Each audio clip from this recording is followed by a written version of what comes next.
Welcome to Fast Applications in Neuropracticity, FAN, Part 2, a practical structure for intervention. Again, I'm your host, Mike Studer. In Part 2, we talk about leveraging neuroplasticity in practice. And I want you to think about any patient in any circumstance, customer, client, athlete, that you have the opportunity to work with. Perform a task in isolation, load the task with a constraint, return to the task in isolation. Now let's get to the details. This could be anything from having an individual walk with a cane, with a walker, or independently. Load the task with a constraint. Now, what's a constraint? We could be talking about a weight vest, a distraction, an ankle weight, a resistance band that you're pulling them around with, a constraint, something that makes the task more difficult systematically. Then you remove the constraint and return to the task in isolation.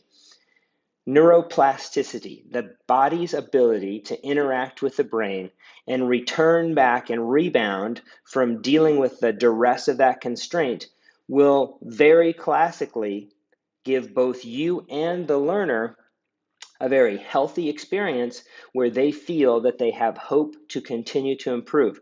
Now remember, this is beyond just walking. This could be sitting, trying to balance on a very compliant surface, maybe a Bosu ball, maybe a waterbed, maybe a couple of Dyna discs.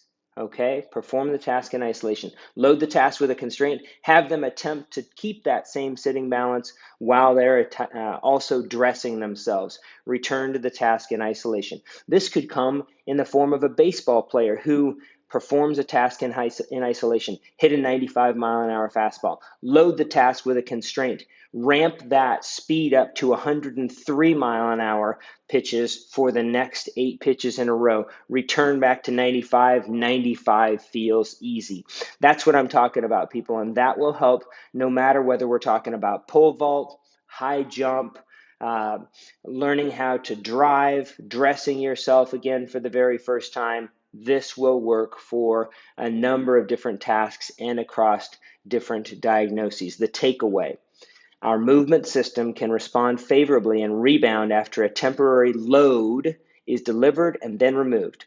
And I'll let you read these for yourselves, but these can come in the form of the constraints that I've listed below, and certainly this is not intended to be a comprehensive list, but I hope this list really helps you develop more treatments, interventions, applications that you can do with your athletes, your patients, your clients, your customers, your residents, whomever you get the opportunity to serve.